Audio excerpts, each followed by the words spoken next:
예, 오늘 교육부 장관님. 네. 예, 아이고, 오늘 긴 시간 고생 많으십니다. 오늘 좀 교육부 관련 질의를 좀 제가 하려고 하는데요. 교육부에서 사실 봤을 때, 앞으로 한 10년쯤 지나면 2035년도 입시쯤 됐을 때, 그때 고3 졸업생 수가 굉장히 지금 더 줄어 있겠죠? 그렇습니다. 네.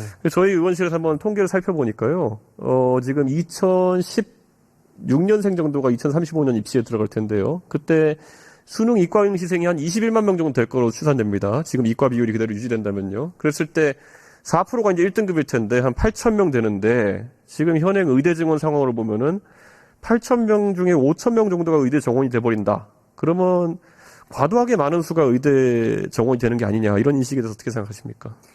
네, 의대 정원 같은 경우에는 이제 고령화 추세에 따라서 네. 의사들이 더 필요하다는 이제 큰 방향이 있고요. 네. 또 바이오 산업이라든가 이런 새로운 분야에서도 의사들의 수요가 계속 증대되는 상황입니다. 근데 통계를 보니까 그 뒤로 한 3년쯤 되면 6,000명까지 1등급 인원이 줄어들 텐데, 그런다고 했을 때 사실 대부분의 인원이 의대에 진학해야 되는 상황이 오게 되면은, 혹시 장관님 정부의 국정과제 처음에 120개 뽑지 않았습니까? 네네네.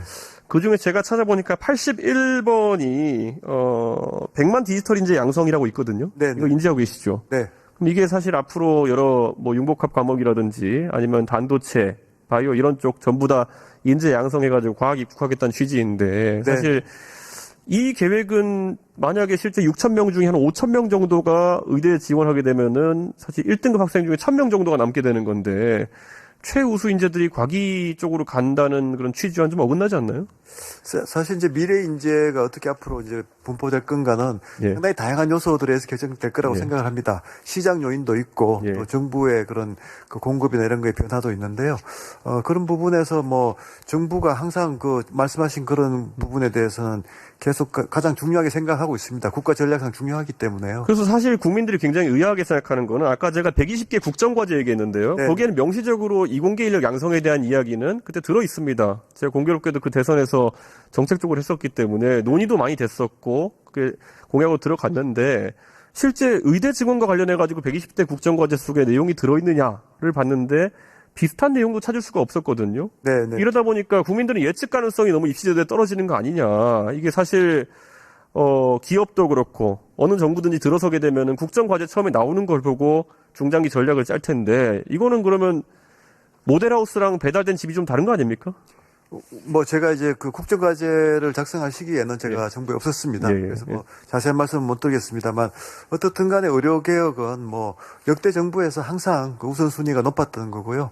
미래를 위해서는 정말 꼭 해야 되는 그런 개혁과제라고 생각합니다. 최근에 교육부 장관님께서는 대통령께서 반도체 산업의 발전을 위해 가지고 노력하고 계신다라고 판단하십니까?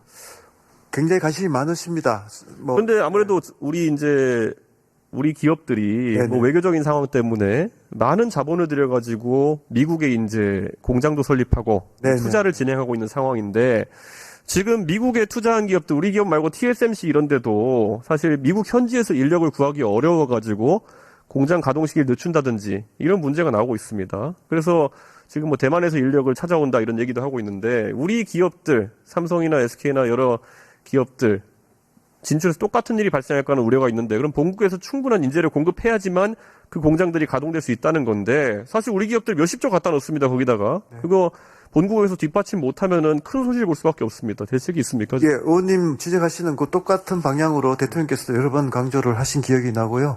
교육부로서도 지적하신 이제 반도체 인재 양성은 굉장히 높은 우선순위가 있습니다. 국가적으로 사실 반도체 산업에서 결국은 인재가 없으면 안 되는 거고, 지금 이제 여러 가지 이제 부족 현상이나 또 의대 쏠림이나 이런 것들이 있기 때문에 교육 정책을 통해서 어떻게든 해소하려는 노력을 하고 있습니다. 저는 의지는 고마운데, 사실 입시 정책에 너무 이 가변성이 크다 보니까 학생들 같은 경우에 진로 정할 때, 이거 우리 정부를 믿고 갈 수 있겠냐 이런 얘기가 나올 수밖에 없거든요. 예를 들어 저희가 예전에 보면 수학능력 시험 관련해가지고 대통령께서 작년에 비문학 지문 관련해가지고 지적하신 바가 있습니다. 그때 지적의 요체가 뭐였냐면은, 왜 지문에 모르는 내용이 나오냐였어요. 그런데 장관께서 파악하시기에 수학능력 시험이 과거의 학력고사는과 다른 지점이 뭐라고 보십니까?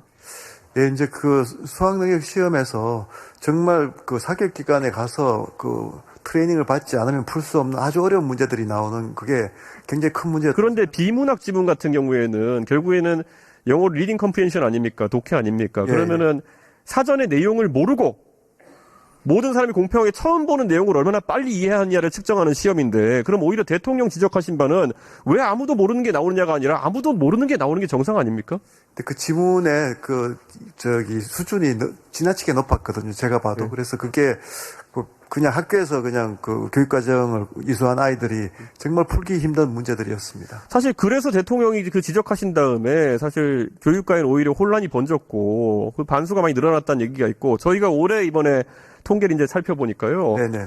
지금 서울대학교 이번 따끈따끈한 통계입니다. 지금 2학기에 이공계열 학부생 수강 신청 현황을 보니까 지금 거의 뭐 학과별로 8% 가까운 이탈 인원을 보이고 있거든요. 특히 자연대학교 아니면 공과대학 이런 데서 보면은 상당한 이탈 비율을 보이고 있는데, 뭐 의대야 뭐 말할 것도 없고 거기야 직접적으로 지금 문제가 되는 곳이니까 사실 상당수의 자연대 공대 인원들이 의대 증원을 보고 또 이렇게 움직였다 볼 수 있는 거 아니겠습니까?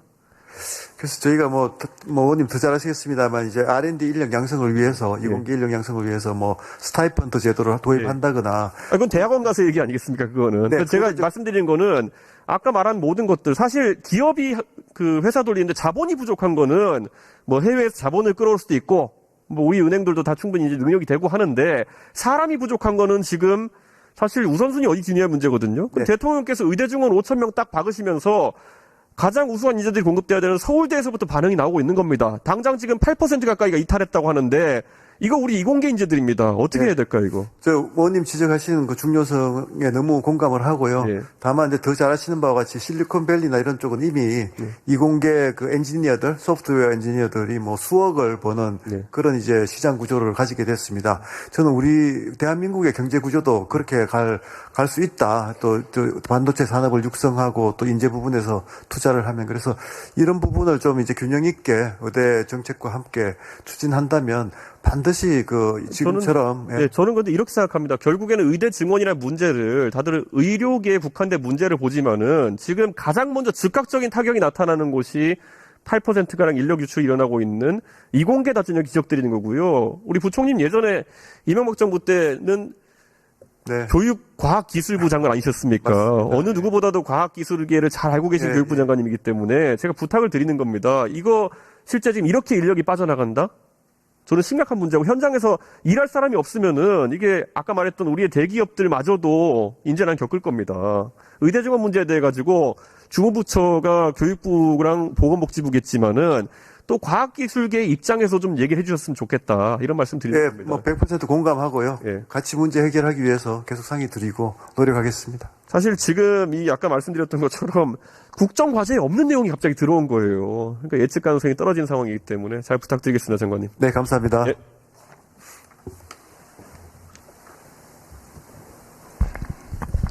네, 존경하는 이준석 의원님, 우리 미래의 인력 문제에 대해서 좋은 질의해 주셔서 감사합니다.